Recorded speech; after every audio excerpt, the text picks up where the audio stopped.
Here we go. What?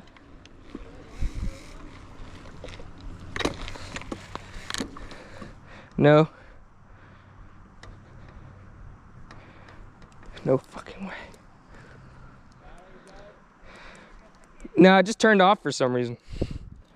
I don't know, maybe it has like a motion sensor or something. Like it wasn't moving, so it turned off. Okay, now I'm good. Yeah, I will. Okay, bye.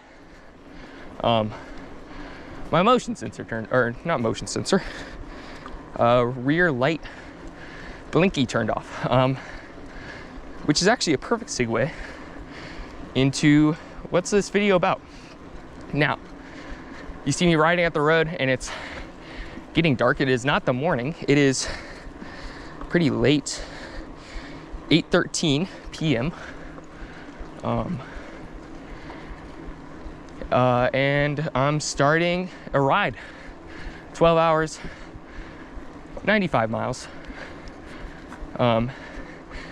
And some people say, why are you doing this, JMR? I don't know. My parents asked me that a lot because they drove me up here. But yeah, I've got no idea. I was hoping I'd find out along the way.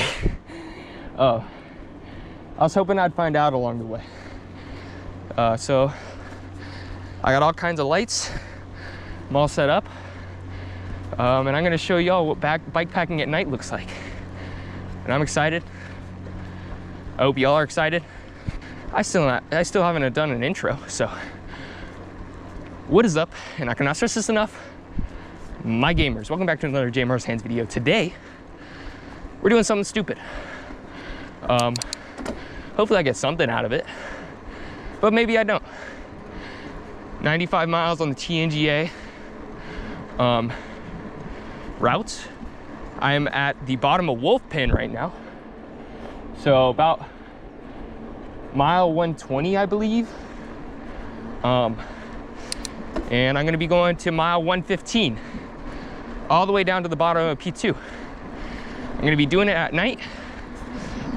If you're planning on doing TNGA, I gotta let this van pass. If you're planning on doing TNGA and you're not stopping the first night, this is what your first night is probably gonna look like, except it's gonna be darker on Wolf Pen. And probably lighter once we get into the Pinhotis. But yeah, I got some lights, but it's not even dark enough for that yet. So let's get grinding up Wolf Pen. Okay, it has not even been 30 seconds. Already had a little bit of a problem, as you can see, or maybe not. I don't know if y'all can see the Garmin, but it's telling me to return to course because it's saying this ain't on the route. Well, all of y'all that participated in 2023 TNGA know that, gotta wait for the car, know that they had a little bit of rerouting tomfoolery right before. I can't remember the exact reason, but they routed a different route. They didn't want to do Wolf Pen, but they did like the second half of Wolf Pen or something. Basically, then right before, they changed it back. So the 2023 GPX file is not what the riders, including me, did on 2023. We just did Wolf Pen like I'm doing now. But that means that the file loaded onto my Garmin is not accurate 100% for a little bit, but it'll come back together. And I know this route most of the way anyway, so I don't know if y'all can see though. Look at that. That's about as much of a sunset you get up here in Georgia, unless you're in specific overlooks and stuff, but pretty how that lights up the sky right there. I'm just cruising right now. I think one of the biggest reasons that the topo map or the elevation map, whatever, doesn't capture how the hills really feel is surface. Wolf pin and hog pin. I'm on a wolf pin right now. Both have very smooth asphalt, extremely efficient. And then you get to Stanley Gap. That looks similar to wolf pin and hog pin, but it's steeper on the topo map. Completely different game. I think it'd almost be faster to do wolf pin and hog pin than to do Stanley Gap once. Just because Stanley Gap is such a rough trail. I think if you can pre-ride one segment of TNGA before doing it, either Stanley Gap or the first 17 miles of Snake Creek Gap. Absolutely most important spots. I used to have a little ritual where I'd lay down right there. But as I've gotten fitter, I haven't really felt the need to. Hill steepens a little bit from here. Got a couple of switchbacks, but really a third to a half of the way there. Not really feeling the burn. Heart rate's up a little bit, but you know, that's good for you. I ate a lot of food and that's not really having a great time. I don't know if I'm tripping, but it looks like something's moving on the road right here. I think I'm tripping.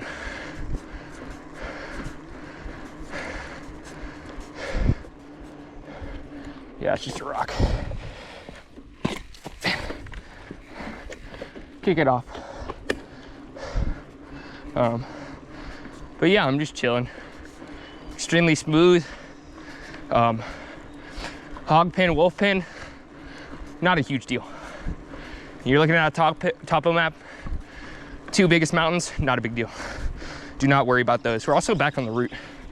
But yeah, I'm gonna stop yapping. So we're just about coming to the top here. Before we get there, I wanna say something about cars.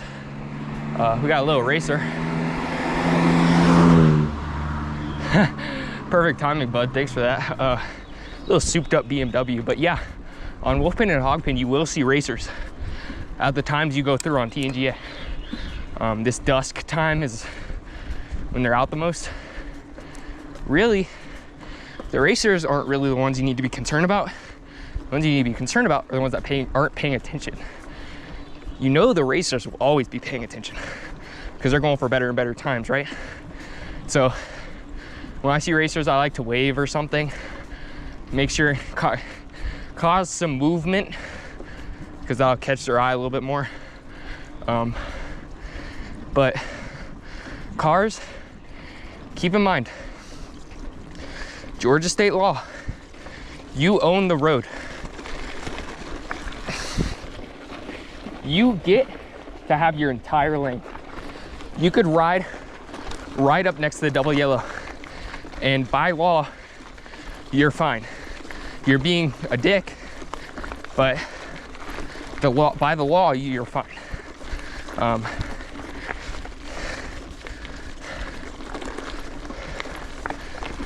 So, if you ever feel unsafe, do not feel like you gotta ride on the white line. In fact, it's usually not very smart. That white line is slipperier, more slippery than the asphalt is. I like to ride just so my handlebar is not over the white line. And because people aren't really, you're more likely to be seen if you're more in the road, right? Never worry about cars stacking up behind you. That's their problem. Because with you, being seen is life or death. So it's always their problem if they're stacking up. But mainly with cars, just wave. The routes on TNGA are made not to be too trafficy. There are a couple roads, like the one right before Wolfpin Gap, that you're on for a short time, that can get pretty scary. Make sure you just have a blinky on the back. Just relax. If you hear a car coming behind you, instinct is to whip your head back and look at it, but don't do that, because I just did that. You see, I went offline. So if you hear a car coming behind you, you just gotta trust that they're a good driver. Look straight ahead, keep on your line, relax. But it's not too bad. You just gotta get used to it a little bit. I've done a decent amount of road riding. But like my mom expressed when she did TNGA, that the cars made her really uncomfortable. And yeah, so just relax. Just something that you get used to over time. But anyways, we are now on Duncan Ridge. So on the top of Wolfpin Gap, there's this gravel road, and you climb for about another, between a quarter and a half a mile, you climb for. So yeah, and it's chill as well, it's just gravel. But don't forget to unlock your shock. I didn't lock mine out. I got pretty racy shocks on this bad boy. Just started sprinkling. Y'all definitely can't see or tell, but I can feel it. At least it won't be dusty, I guess. I don't know. It's very, I feel like rain's a bigger deal off the bike than it is on. Because when you're on the bike, you're producing heat. You're, I don't know, just not focused on it. It kind of fades into the background, even if it's raining kind of hard. When you're off the bike, you get cold, and it's pretty warm right now. But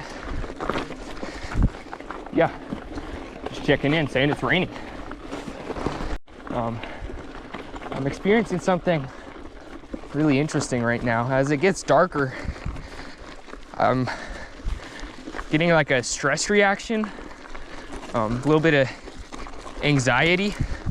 I think what it stems from is 2023 TNGA. The second night I was on the Snake, and I had extremely vivid hallucinations. A lot of them were of people, masked men up in the trees, people staying on the ground. I would stop and I'd look up and there'd be someone right there, and then they'd fade into leaves. But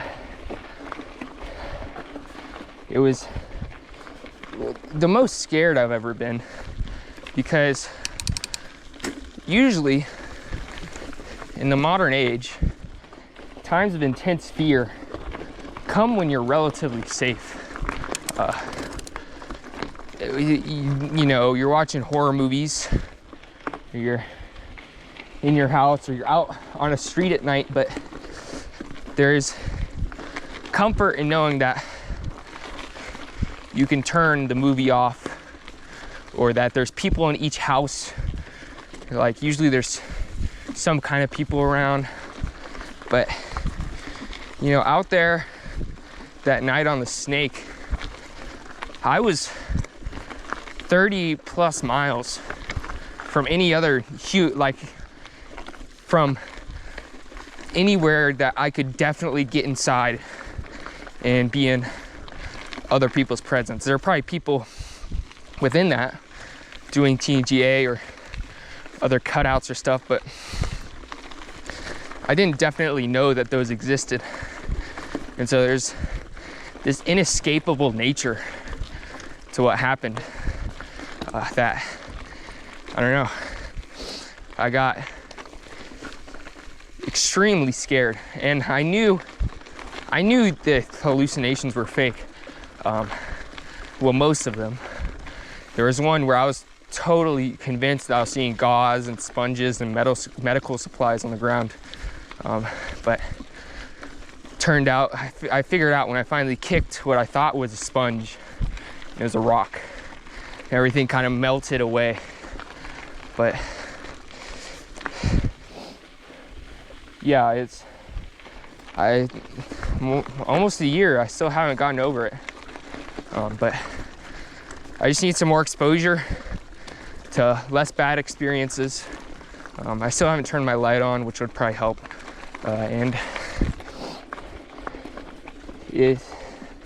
Yeah, I just thought it was interesting. Thought I'd talk about nearly a year and that I still get that stress response. I got it a little bit.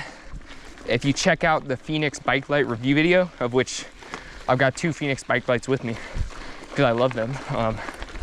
But I talked about it a little bit in that video, how I was getting that response.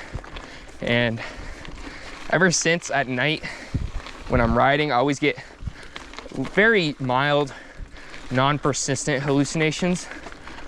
Just shadows playing with your head, you know. But yeah, and ever since that night, I don't know, get a little bit of a stress response when being out in the woods at night. But the logical side of me knows it's fake, so I'm chilling. But it's still pretty light in the sky. It'll get much darker. I'm gonna probably go ahead and turn my light on soon. Well, fuck it, I'll do it now.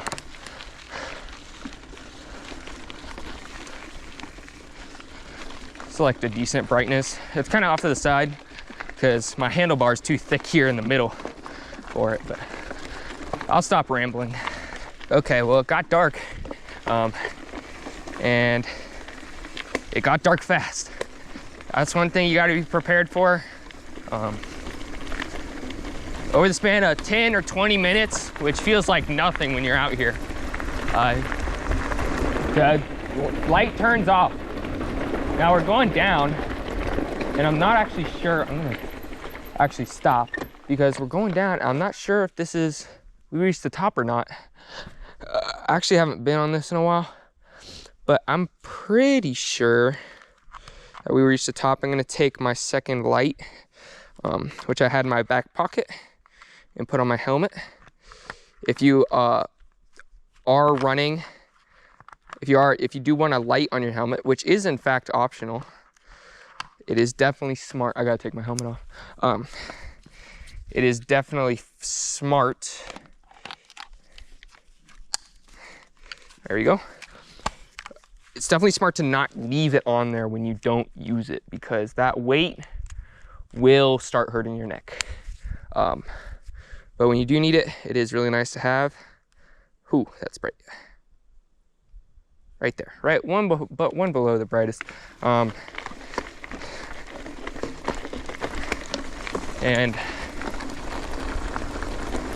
I'm going to turn my handlebar light off because it's not necessary on gravel.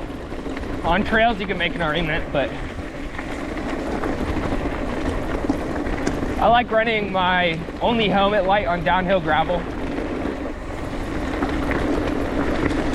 because it'll follow the turns.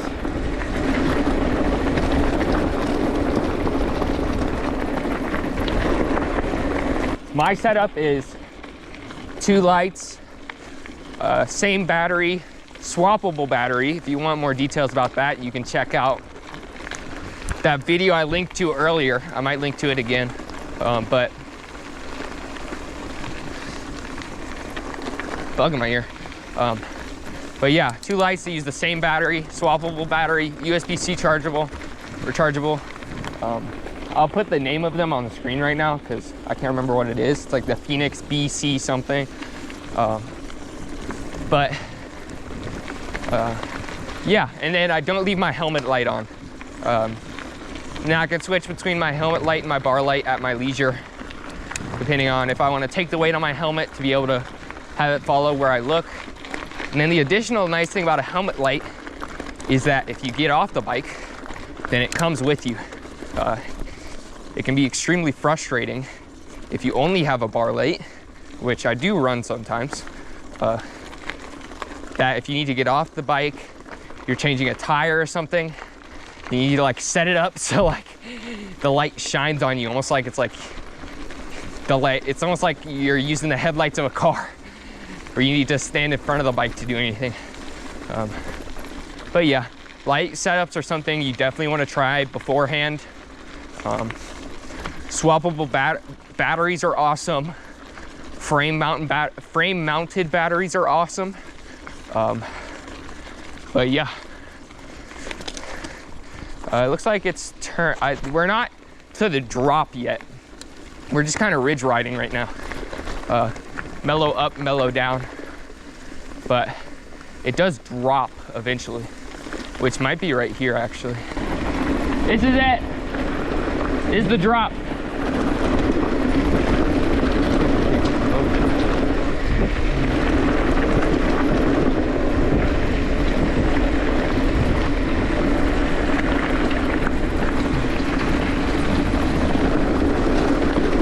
This is where it gets steep. We're taking this all the way down.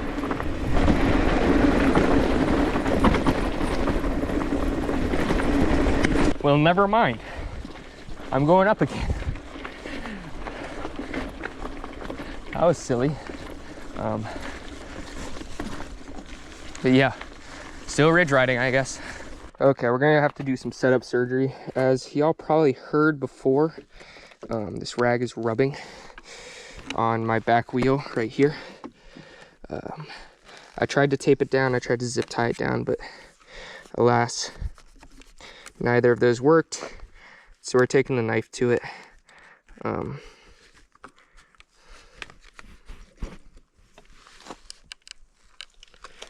Swear I just heard something skitter up behind me. Just put a big ass scratch in my frame. That's okay. Get this rag out as much as possible.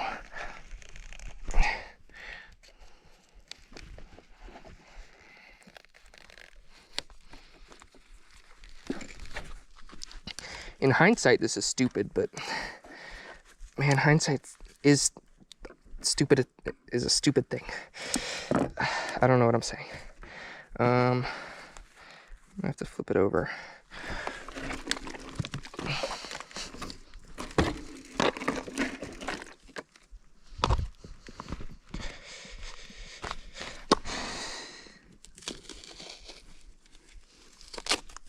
There we go.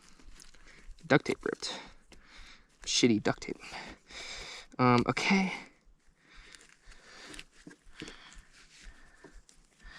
We just take this.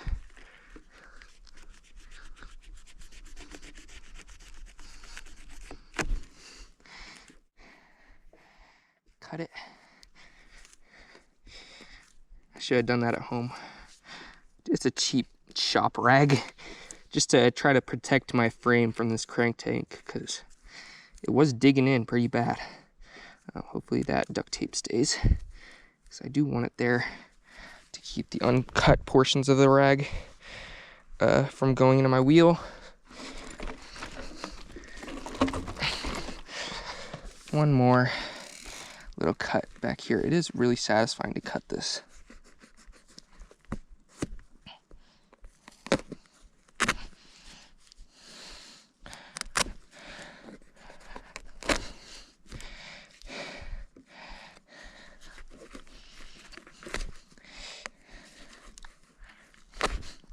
Remember, always cut away from your wheel.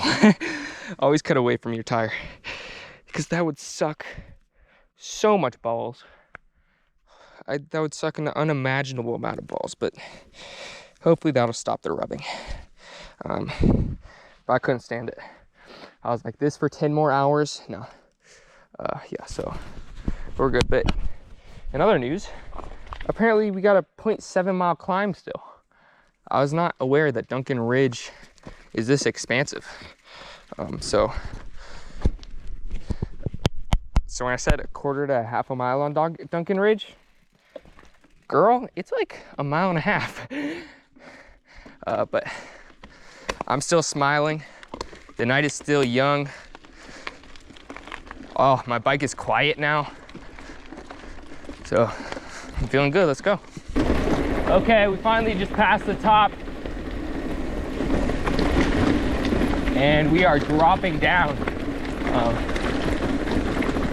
She's gonna stop and switch to my helmet light, which I took off. But yeah, it was really chill climb.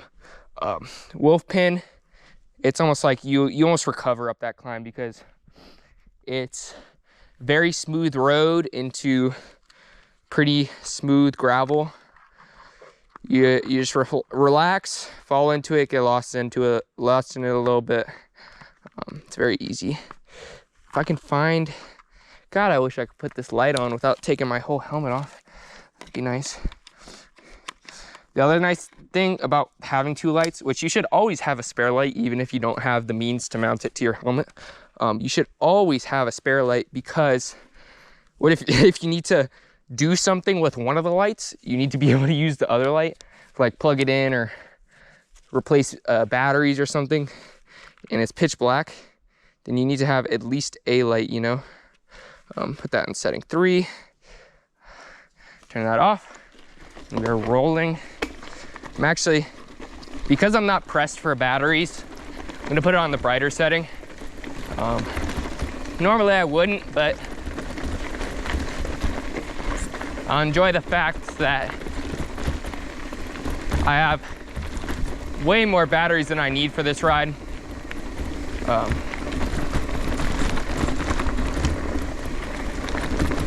Yeah.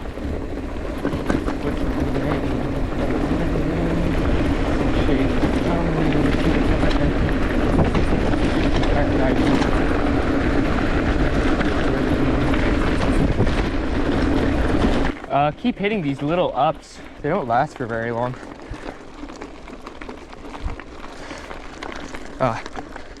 Oh wow.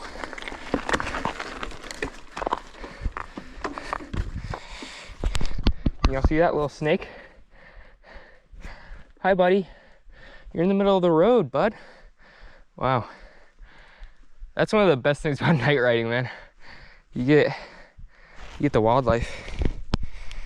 He's probably extremely confused about why the sun, he has a small sun attached to a giant pointing at him. But we'll leave him be. I think it was pretty cute. But yeah, there's those, that's the second one of those little ups that I've encountered on this gravel down, but they don't last long. Here we are. This is the bottom of Snake Creek Gap, or Duncan Ridge. Came off the back of Duncan Ridge. Whoa, all kinds of dust right here. Car just drove through. This gravel road right here is actually surprisingly busy during the day because there's a ton of campsites right by this river. But it's not a big deal and everyone's driving slow, so. But yeah, but now we're chilling. Once you get off the back of Wolf Pin, you're chilling on roads for a while. Maybe up to like 20 miles. I can't remember exactly, but relatively flat. Nothing, no sustained climbs, you know. Moth just flew in my helmet. Hopefully he makes his way out. Oh, another one in the face. A lot of bugs tonight. It's a very buggy night. But yeah, still getting either dust or something floating in the air a lot, but I must be following someone who's just ripping down here. But yeah, this is one of my favorite parts of the ride right here. There's another gravel road that's like this, but you get these roads that are meant to feed campgrounds. Something right there. And they're just so chill because they're just meandering by a little river. Usually there's a lot of people there, so there's something to look at. But I just love these type of roads. And they're pretty well driven, so the gravel's packed down.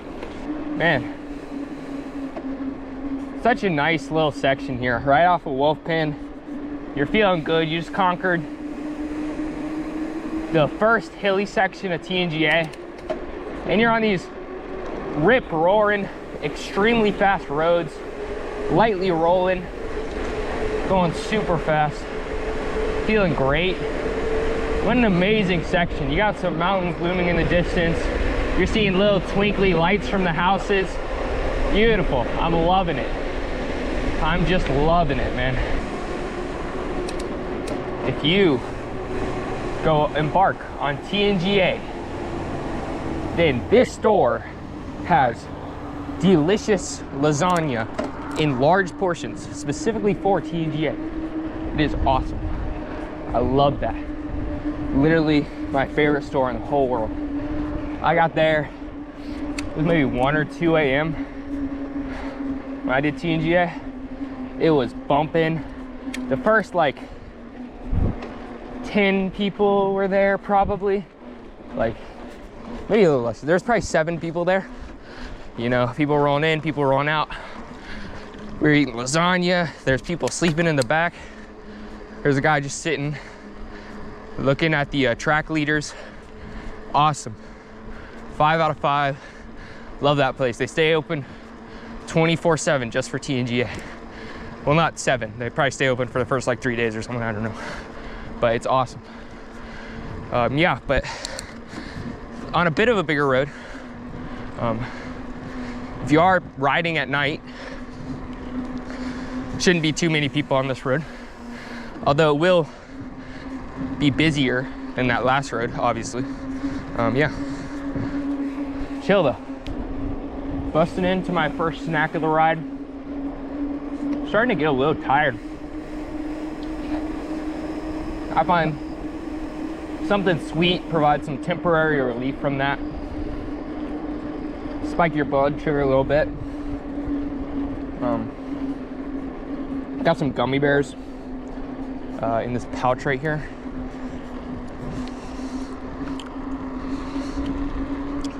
Delicious, nutritious.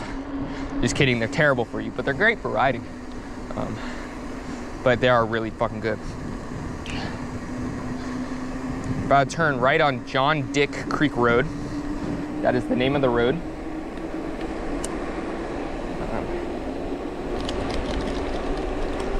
But yeah, excited. Today's my birthday.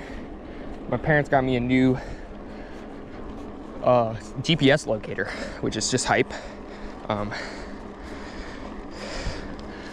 It's a Garmin InReach 2, or InReach Mini 2.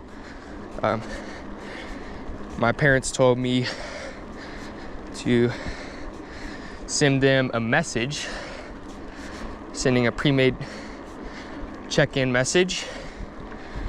Send. Okay, that's on its way. Pretty cool, pretty slick. That cost like 10 cents or something. Or no, I've got 10 messages.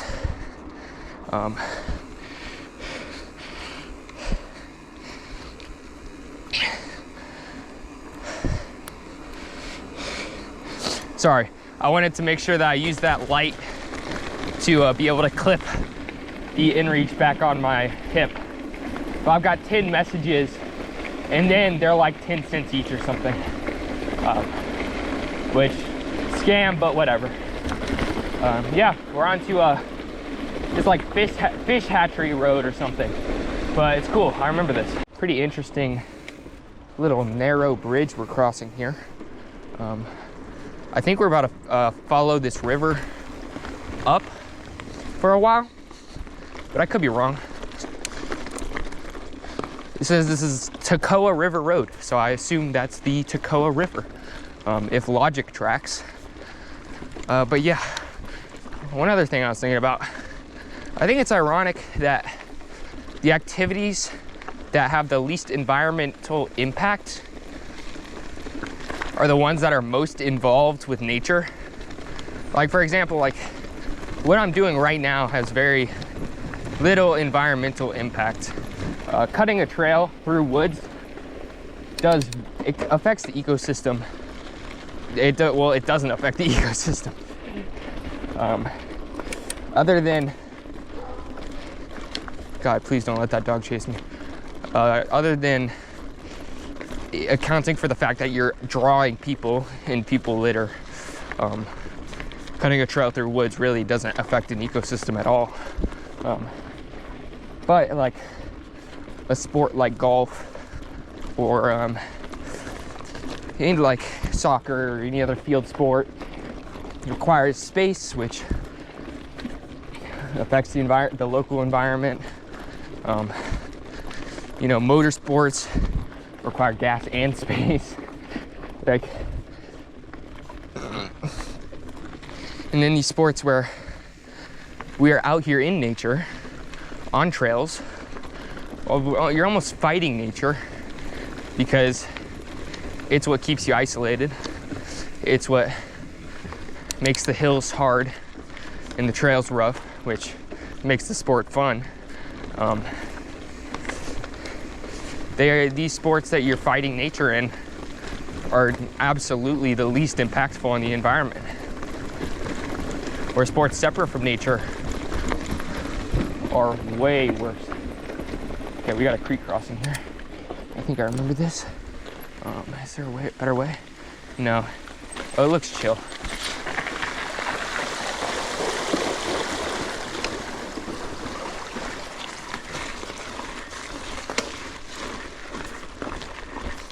There's some people right there. That's interesting.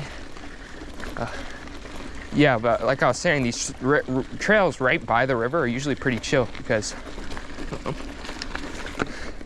they're often frequented by cars, decently maintained, sort of mellow, because there's just campsites everywhere and people need to get to the campsites. But then you get to those trails which are away from the rivers and they're, you know, logging roads that haven't been used in 30 years and extremely gnarly. But yeah, I don't know why seeing those people creep me out a little bit. But you know, here I am. Night's still decently young. It's 10:42 p.m. So there's a lot more darkness to come. But yeah, I'm just out here. Just heard an animal off to my right.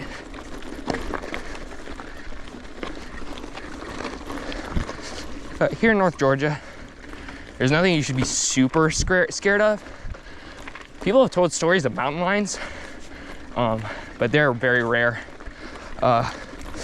Black bears are the most common large scary animal you'll see, but black bears are skittish generally, so just make yourself known type of thing.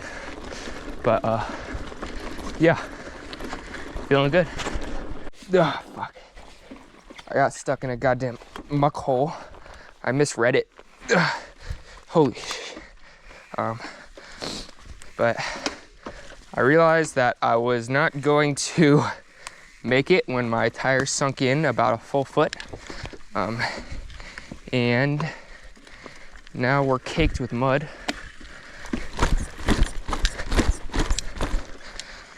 Couple little hops to hopefully partially rectify that, but we're gonna have to live with it for a couple of minutes. That's okay. The important thing is I didn't put my foot in it. I was able to kind of put some torque down, put some watts down, and swim to the edge.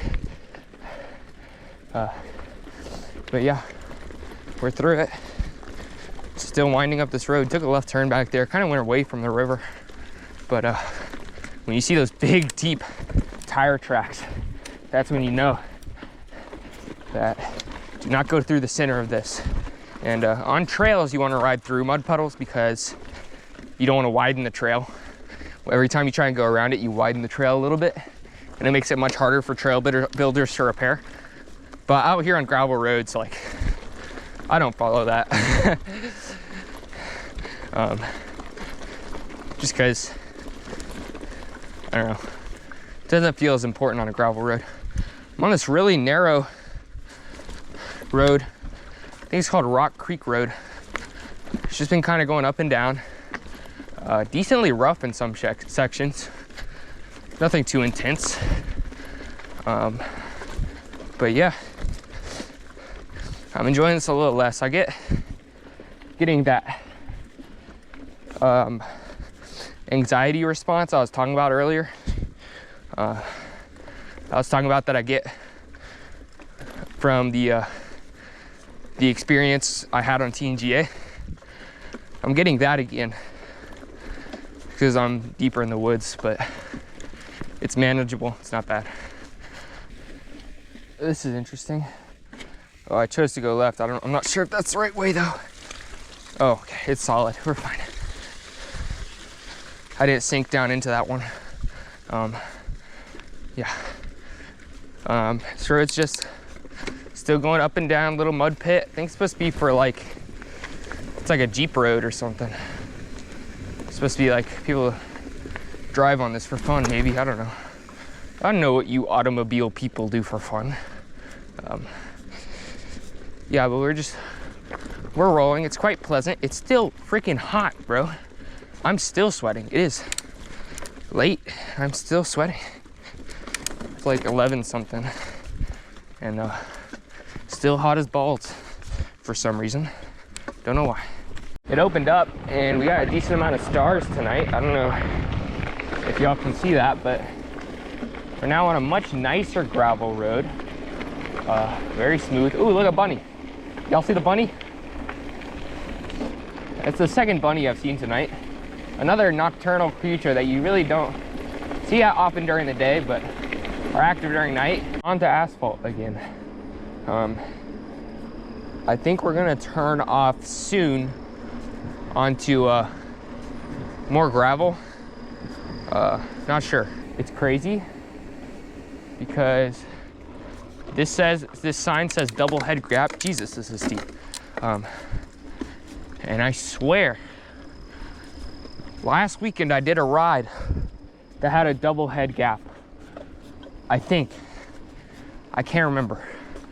Ooh, this is steep though. I don't remember this. The deer right there. But there it goes. It's gonna cross the road. Hey, do you have any friends?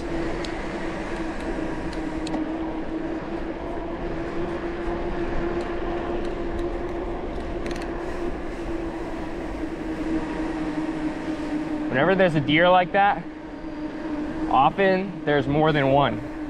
So especially if you're in your car, it's not as big of a deal on a bike because you're going slower, but especially if you're in your car, you see one deer, immediately be looking for the second and the third one,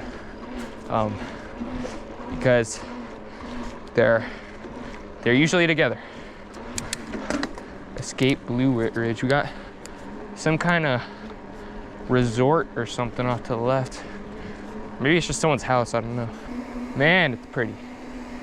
Love me some good moonshine. Wait. I meant like sunshine, but like moonshine, but not alcohol. I really hope my parents aren't watching this. They probably are. Hi mom, hi dad. There's two more deer right there. Oh, and a third. Right in the woods over there. Run around. See? 3 deer together. Thank you, deer, for demonstrating my point. But we're on a little climb. 0.8 miles long. Not super steep. I'm chilling. I'm having a good time. Eating more gummy bears. I sat on that thing once. When me and my mom were coming through, where we were doing a practice ride for TNGA. Remember sitting on that thing, and I don't know, we had this really salty snack that tasted really good. Still on this road, completed that climb, still feeling good, starting to feel just the very beginning stages of hunger, which probably means I should eat now. Something more significant than those gummy bears. But I'm procrastinating because I'm feeling really good otherwise, and I don't want to stop. If I was doing TNGA and I had to bike pack for more than 12 hours, then I would, but for now I'm feeling too good. Unfortunately, I'm feeling too good. So maybe at the foot of Stanley Gap, I'll do some procrastinating and eating there. But for now, I shall press on. This river, bro. It's so cool. So wide.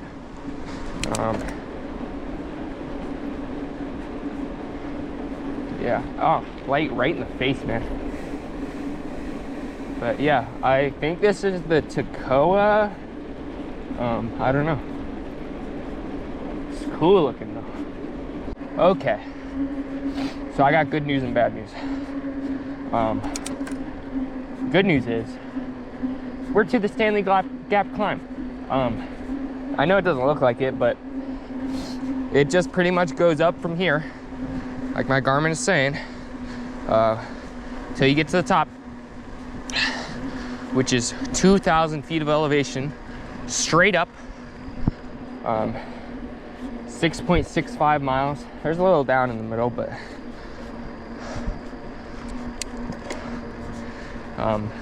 the bad news is that we are getting to the Stanley Gap climb. That's the bad news too. When I get to the foot of the trail, I'll stop and eat a stroopwafel. But I mean, once I do that, we're just on that climb, and it is a gnarly climb. Holy shit, that deer cutout scared me. Okay. But yeah, other than that, we're chilling. Goodbye, asphalt. You were so nice to me. I believe it's like a parking lot right here, if I remember correctly, which I may not. Yeah, a little parking lot right here. So I'm gonna chill, take my first break. I've been stopping to like adjust things, and this is my first break. So far it's going good, man. I've just been kind of steadily declining in energy, which is normal.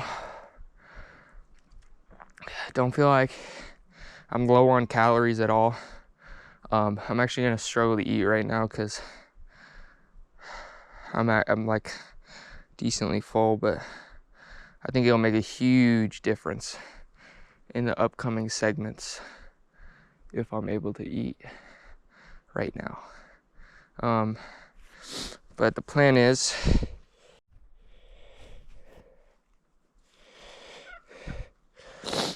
so what I was saying before my GoPro battery rudely died is chill here for a second, eat a stroopwafel, so that way I can pound Stanley Gap, and by pound I mean just pound in the loosest definition of the word possible.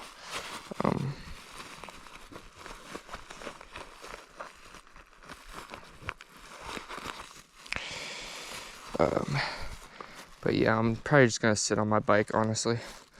But yeah, I'll check in y'all afterwards. Stroopwafel, yeah.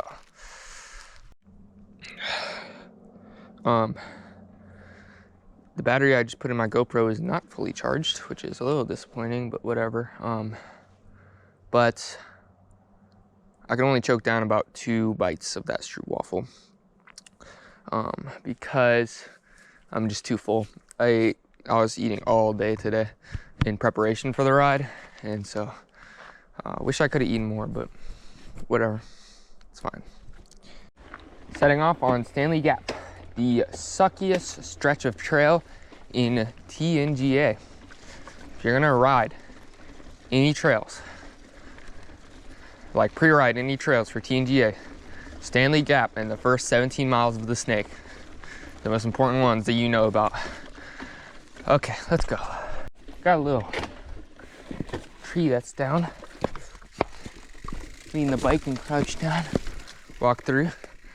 I've been hitting some spider webs too. I don't know.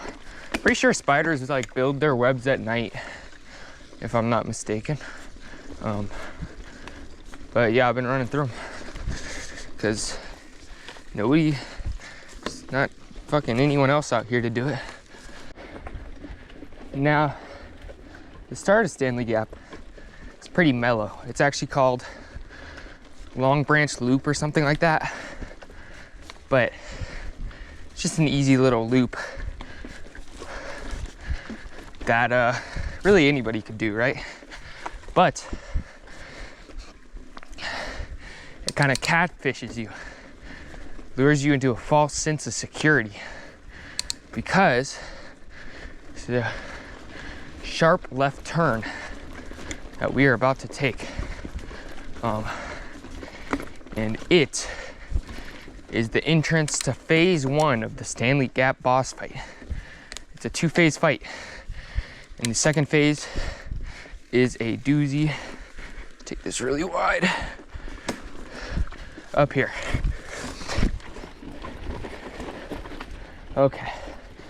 Now this gets steep right here. This is the start of phase 1. And you get some really intense climbing in here.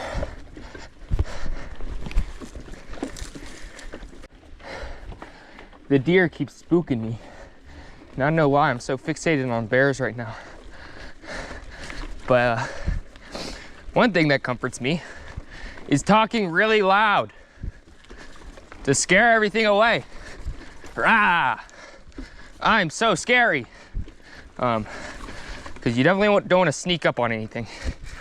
Because like I feel like even a deer will fuck you up if it really wants to. But still in this phase 1 climb.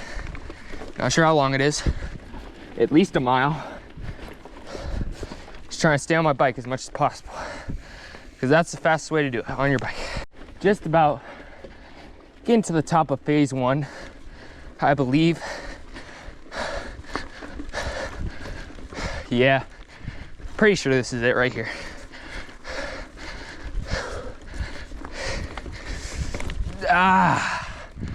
Whew. I think that's the top of phase 1. Oh yeah, it definitely is. So now, I'm going to switch to my helmet light. Because it's downhill.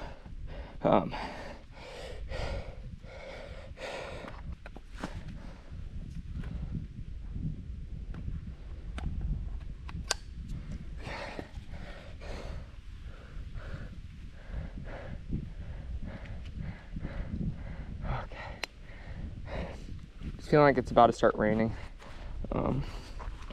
Time check. Shit. 12:40. Almost 1 a.m. Man, it feels like it's gearing up to rain. Once we get over the second phase of Stanley Gap, which is worse, it's probably twice as tall as what we just did. Then I'll feel a lot better. Because then it's really just one more big hill. But yeah, it's shred.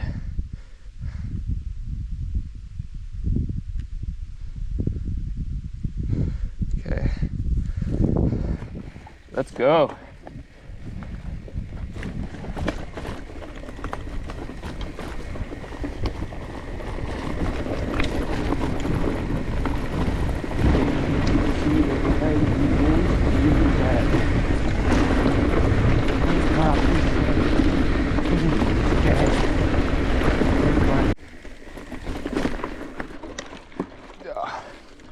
Cross a little road.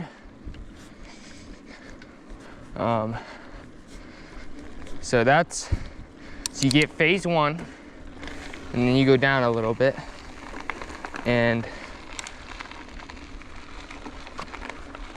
taking off my helmet light because that right there is phase 2.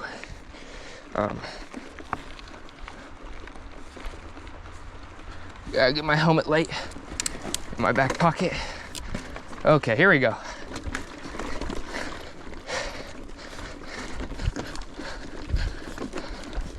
Okay, helmet light is secure in the back pocket, and we are settling in, shifting down.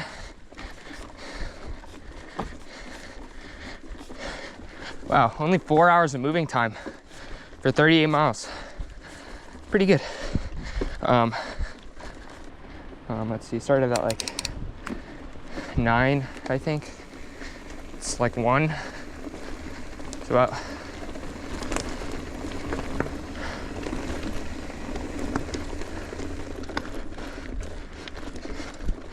I don't know. This is a very commonly missed turn right here.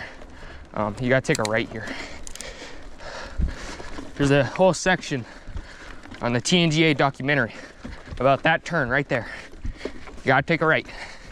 If you go straight, your icon will be a little bit off of the trail because that gravel down there follows this trail for a while. But it will not, it is not the correct way. It'll diverge. You will be depressed. Okay, I gotta focus on pedaling. Okay, this is the suckier part of Stanley Gap. Okay, we're just about to reach the turning point in Stanley Gap. I gotta walk this.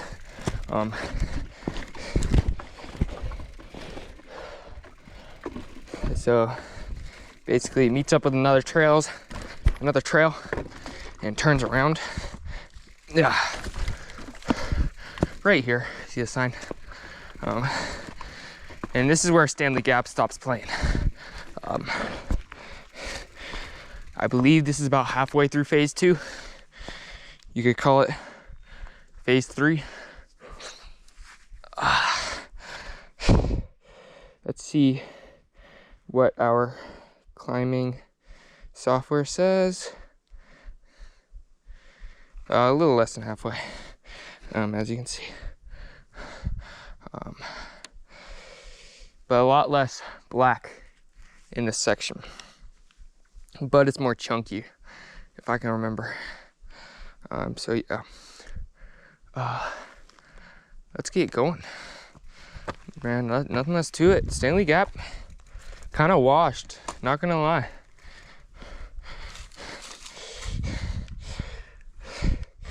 Like, damn, Stanley Gap, I used to be kind of afraid of you.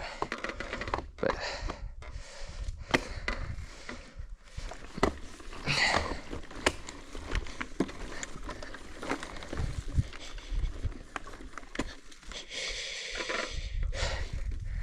two more miles of climbing.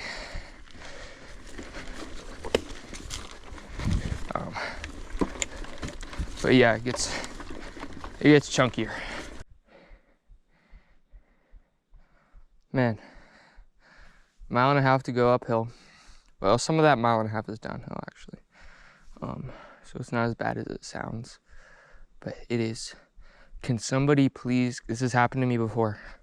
Can someone please explain to me why the uphill on Stanley Gap is always hot? It is fucking, no, don't send a message.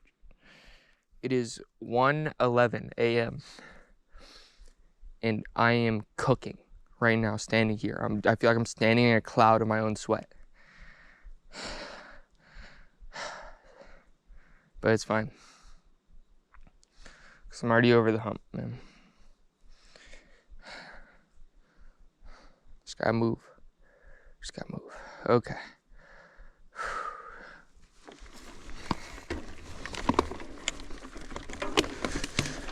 Okay. Let's go. Yes. This is not the top, but oh my God, a breeze. Something about the topography of Stanley Gap makes it so that climb has zero breeze until right here. I don't know why. It's the stupidest freaking thing ever. But we are not done climbing, unfortunately.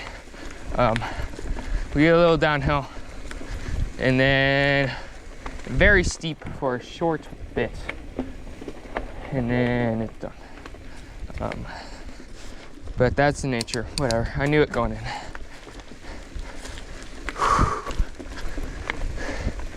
Energy took a big hit from that. The food in my stomach is not digesting because of how fucking stupid Stanley Gap is. But whatever. Okay, here we go. This is a part of that stupid section. But yeah, yeah.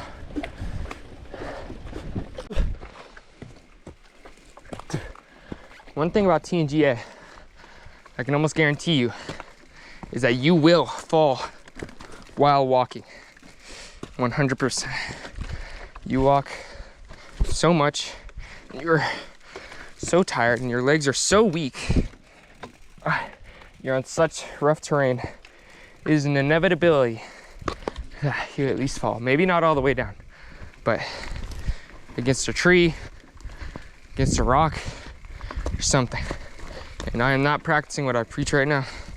If you want to do this fast, or at least efficiently, you gotta stay on the bike, but I can't. Okay, Stanley Gap is too powerful.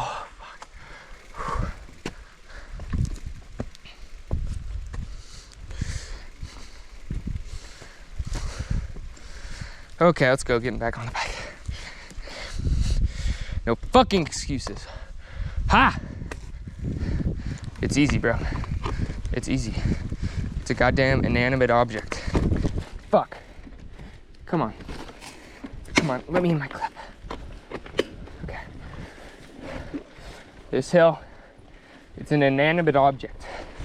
I'm gonna get beaten by a goddamn hill. No, I'm not. Okay, let's go. No fucking way. No fucking way. No way that's it. I'm not going right. I'm going left. Please. No, you're doing the wrong shit. No. Damn it. It's not the end. I don't know if y'all saw that stream of sweat, but that was from my helmet. Because it's so freaking hot. At least it's not. At least we aren't on the freaking windless humidity zone that is the uphill, bruh.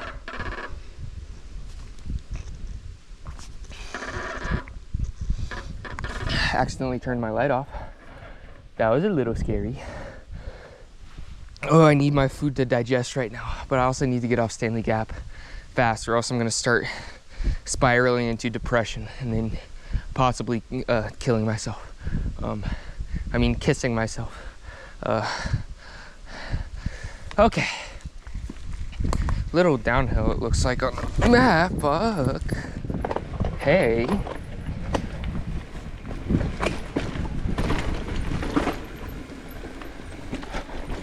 God, that little breeze you get on this side of the mountain makes such a difference.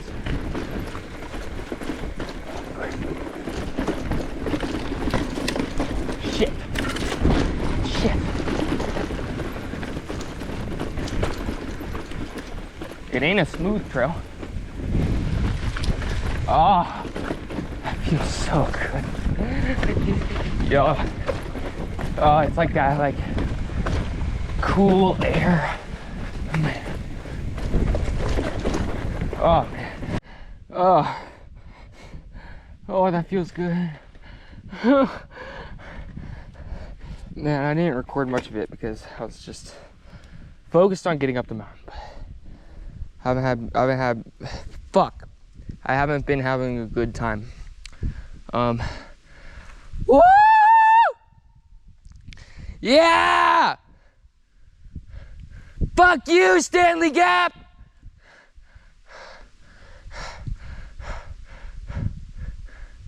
Shit, look at that spider.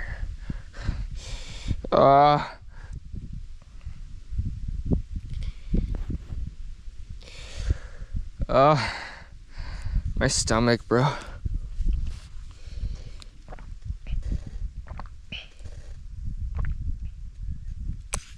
I went so hard trying to get fucking past Stanley Gap. Oh man. It looks like the downhill is just straight down. No bullshit in our way. It still says I haven't completed the climb, but whatever, I don't care. Oh, please tell me there's not a little bit more. That would suck. Just mentally. I can do anything physically, bro, but mentally. Time to begin the descent. Yes. I clicked in my helmet without taking it off. Okay. Bar light off, helmet light on. Let's go. this descent gets kind of tight, so it's gonna be interesting. Shit. Already falling off the trail.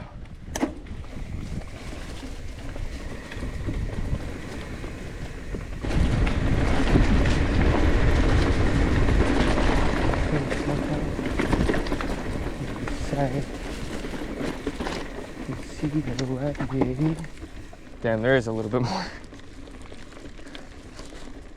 Give me the map. Thank you. Pretty cool rock right there. Pretty cool rock. Okay. There we go. Now we should be good. Just gonna take this real relaxed. Now is not the time to push limits. Now is the time to recover. You earn seconds down on the downhill. You earn minutes on the uphill. I'm not freaking clipped in. Please clip in. Thank you. I am to the bottom and I am covered in spider webs.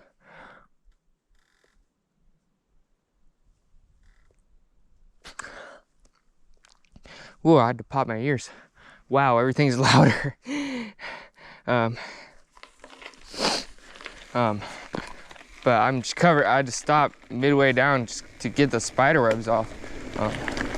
But this is one of the nicest sections because after all that stupid chunky downhill, you just get nice smooth gravel. So this road right here, if I'm where I think I am, which is kind of hard to tell,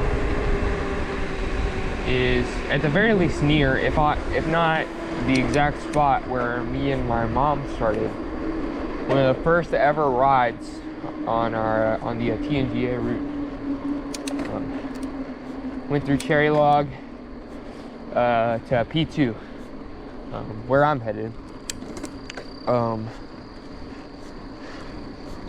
But that was one of the first ever rides that we did, and yeah, now look at me now.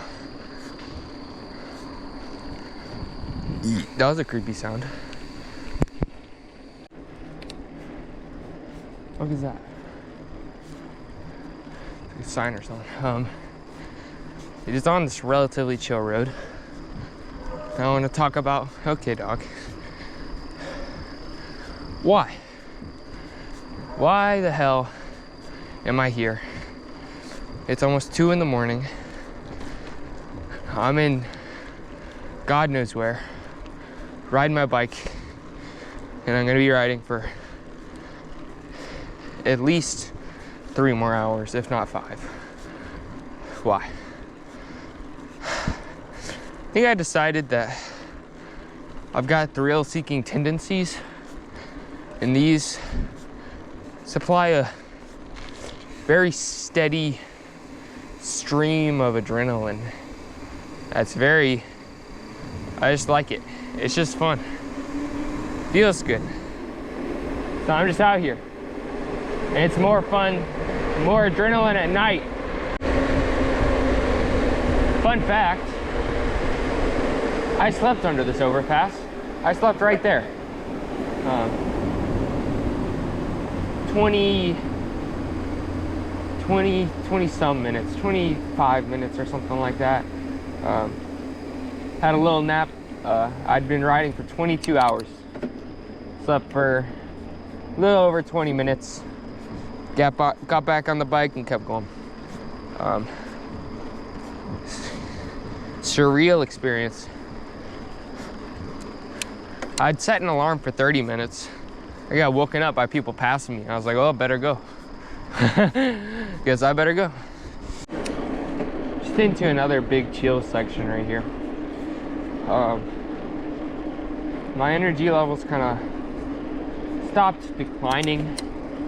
Lower than I'd like, but what are you gonna do? It's like probably almost 2 in the morning.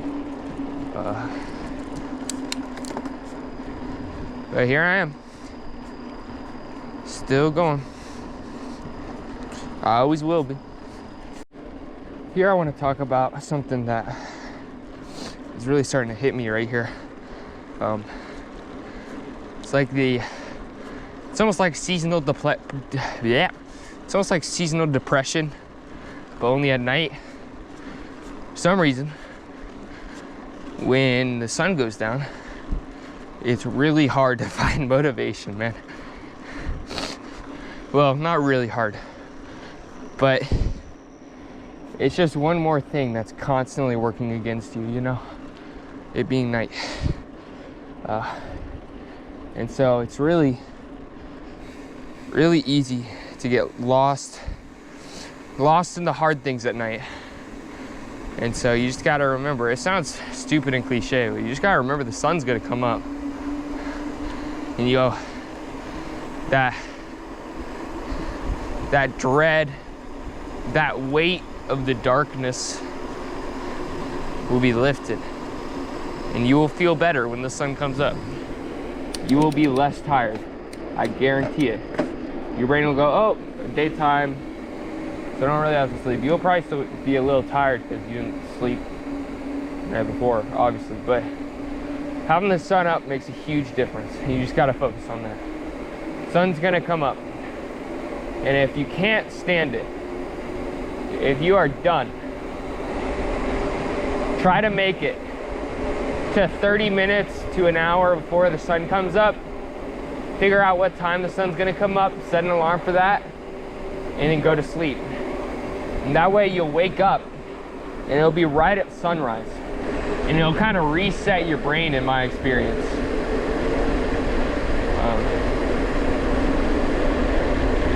Your brain will go, oh, okay, we slept and now it's morning. Now it's okay. We got on some really smooth roads for a bit, and then we're back to this kind of, just a bit of annoying gravel, because it's like flat, but like rough. Like all these stones are sticking out. But, you know, at least it's not steep. That's what I'm thankful for right now. That's what I'm grateful for. You know, I said it wasn't steep, and then it got really damn steep. This is bullshit. This hill is short though. I remember it's short. They're annoying.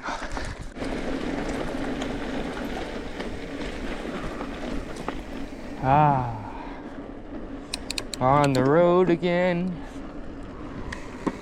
I can't wait to get back on the road again. I just murdered a fat man with my friend. I can't wait to get back on the road again.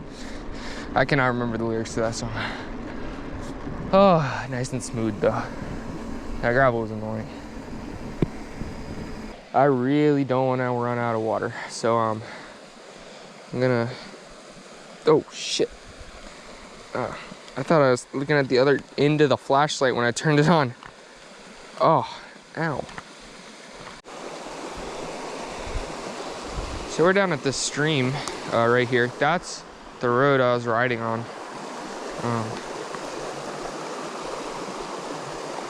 Cool, and I'm gonna filter some water with the water filter I brought. That shit's boring. I'm not gonna show it. You can watch this Sawyer water filter demonstration video if you want. I'll eat some food because I'm running low on electrolytes. I can kind of feel it.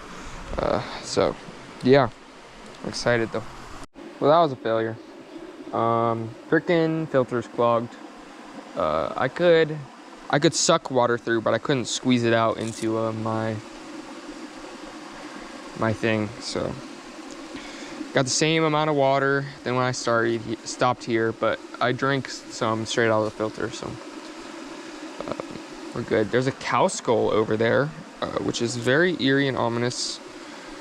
So I'm not going to go over there. I'm not superstitious, but I am a little stitious. Michael Scott, 2007 probably. But yeah, I'm gonna stop rambling and get back on the road. Okay, it's sandwich time. I'm too thirsty.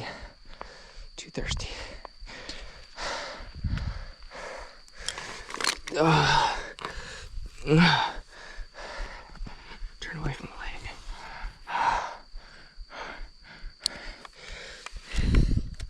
I'm going to enjoy my sandwich in peace without y'all. Eat your own lunch. Sorry, I love you. Couldn't quite finish half my sandwich.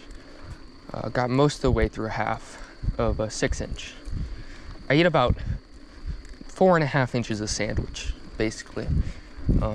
Couldn't put it all the way down. Probably should. I need the sodium right now. I need the salt. I can feel. I'm probably gonna start getting cramps soon. I can feel that kind of coming on. I'm a little scared for that, but you know, there's nothing else to do but ride.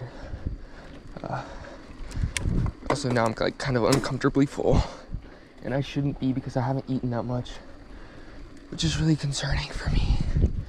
But I think for P0, I just need to relax. Well, I need to get there first, because Jesus Christ. But yeah. Also, I don't know what the fuck this hill is. It's just this random ass hill. Whatever. Yeah, I'll be here. Time for a battery swap on the bike light.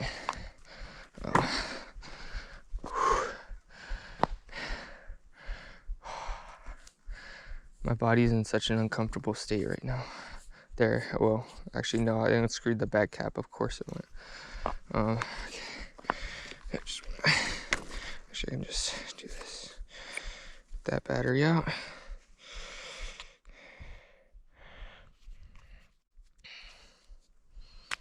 Open up our little case.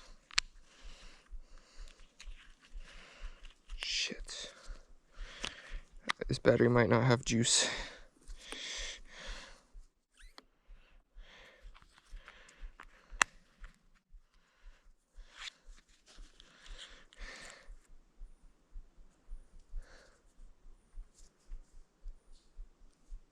Oh no, never mind, it does. Okay. We're good. I don't know why I was even scared. Okay. Battery got juice. Pinhoti Trail, we're not going on that today. Man, the first time I ever did 100 miles was here on the TNGA route. I did, I think, like from the bottom of Trey Mountain all the way to Cooper Creek.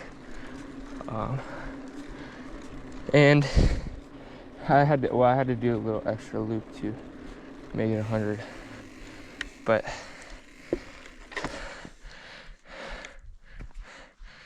you get this feeling of, it's like you're a different person before and after you accomplish something like that. And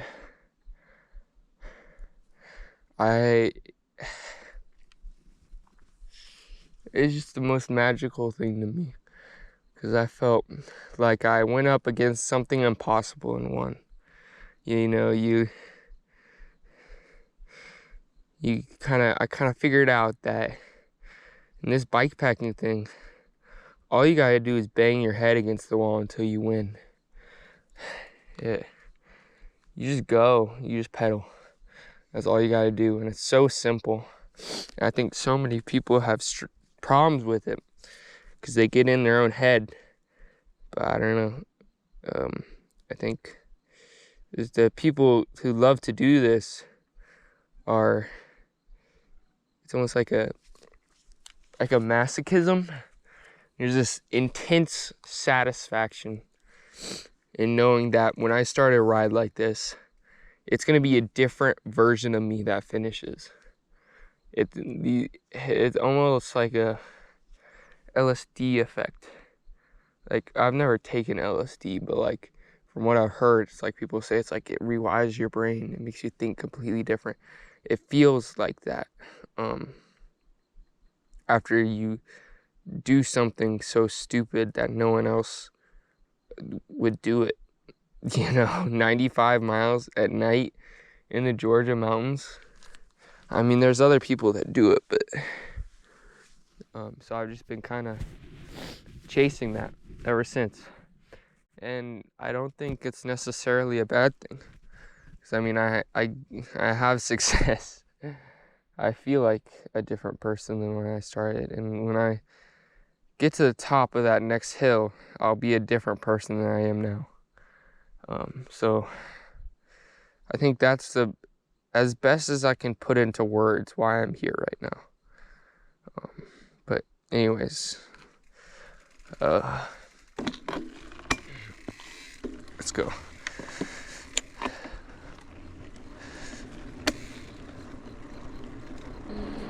Oh shit, we got a dog.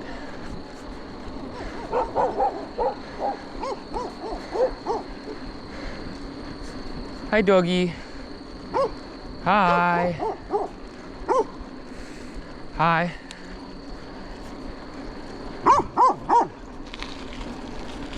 Okay, it's fucking chasing me. Okay. Shit, here's another one. Okay. Okay, they're just trotting. Fuck.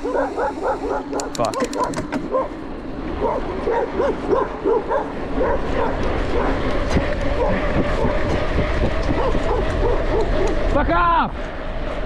I don't care! Oh, fucking dogs, man. Okay, they're gone. Shit.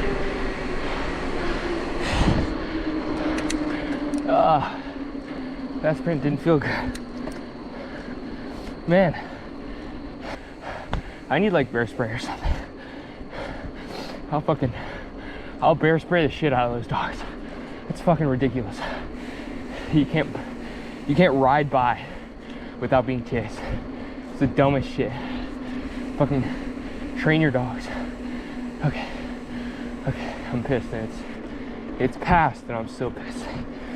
Okay. I believe that this is the P0 climb. It's just they started a little early because you like climb up to the start of it basically. I believe. I don't know. Okay, so this is not the P0 climb, but I do remember this climb. I don't remember it being too bad. It's just a classic gravel grind up with some power lines, which is fun. But yeah, I don't remember it being too bad. Just taking a break, laying down, trying to get my heart rate down, looking at the stars, trying not to fall asleep. It's really nice. Just laying in the middle of this gravel road.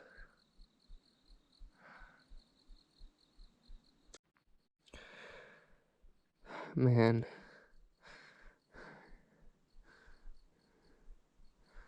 I think I'm done once I get off this hill. Once I get back to asphalt. And that hurts.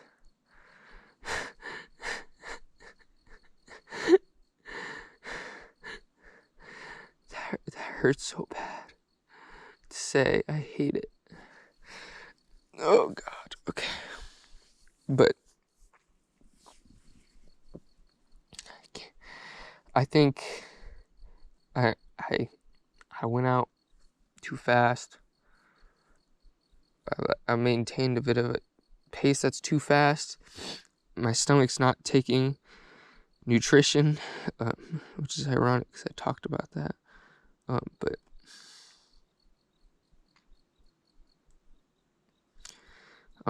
And so my body's just breaking down right now, and it sucks. I hate God, I hate coming short of a goal.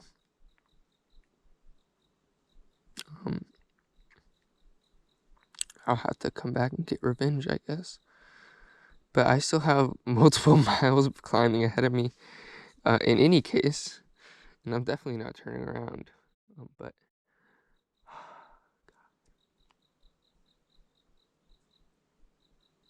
that hurts. I hate that. I hate that. But it gets to the point where I know that how gnarly that freaking P0 climb is, and once you get on that, there's no way out. And I'm making the responsible decision here, but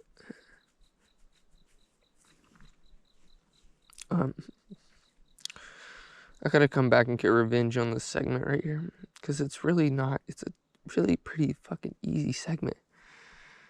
Just I can't eat for some reason. I don't know why, and it's tearing me apart. I've been trying to hide it because, like, if you don't talk about these, like, if you're having a really bad time, talking about it sometimes it just makes it worse. But man, I was just sitting here and just thinking about, man, I'm getting destroyed by a 3-mile gravel climb. I'm getting wrecked. I'm stopping every half mile. How the fuck am I gonna get to the top of Potato Patch? I'm not. So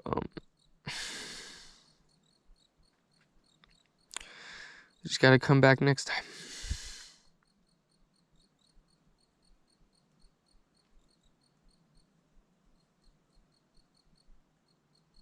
Yeah, but I still got some climbing to do.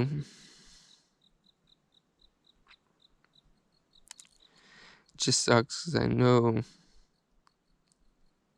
there's another. I know that there's more to be had. There's more to be earned. And I'm just not it today.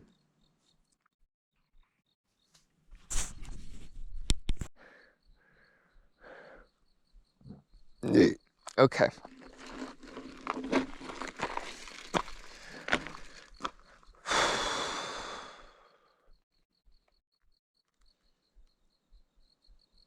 Damn, I still got 1.7 miles to go. Okay, that's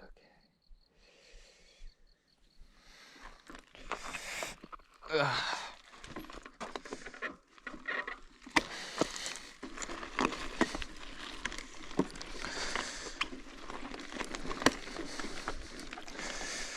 Okay.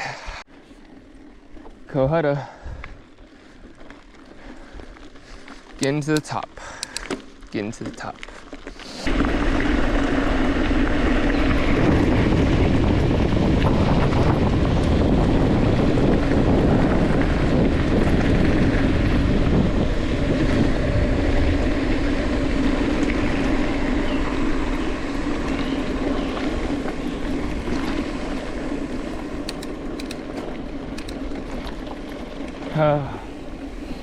And I think in point 3 there will be a good road, because I don't want to make my parents drive on gravel to have to get me. Oh, I feel terrible. I don't know how I did TNGA, man, because I did almost 2 full nights. I haven't even done 12 hours. And I don't know.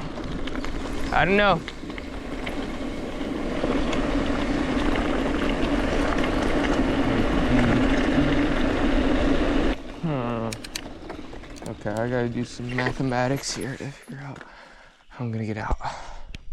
Okay, after looking at the map, I've determined that I am stupid. I should not I should have just turned around on that hill.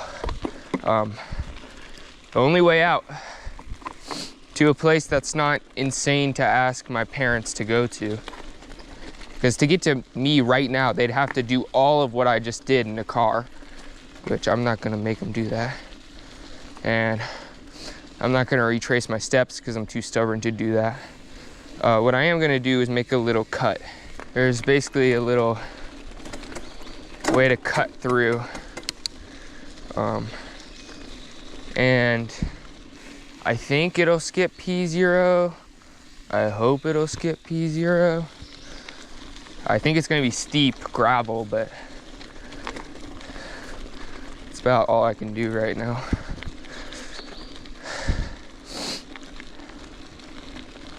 Turn off the light. Sun came up. Man, it's such a game changer how it makes you feel. It's crazy. I'm still making my cut, but I feel a little better doing it now that the sun's up. Okay, I told my parents I'd be at the Mountain Town parking lot, and they said I could just stop and they'd come and pick me up. So I'm just gonna stop and sleep. I have a bivvy, but yeah. So this is kind of the end.